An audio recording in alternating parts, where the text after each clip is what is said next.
Hey everyone, welcome back. In this video, I'll be showing you guys how to enable biometric login in the SpareBank One app. First, open the app and then log in into your account. Next, go to the settings or security section inside the app. Look up for options like Face ID, Fingerprint, or Biometric login. Then turn on the feature and follow the instructions. Your phone will ask you to confirm using your face or fingerprint.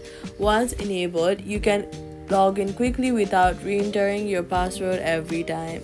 But go ahead and open your settings app and then search for Face ID and passcode. Make sure your phone supports biometric features and that they are already set up in your devices. That's how you device settings. That's how you enable biometric login in the SpareBank One app. Subscribe for more simple and helpful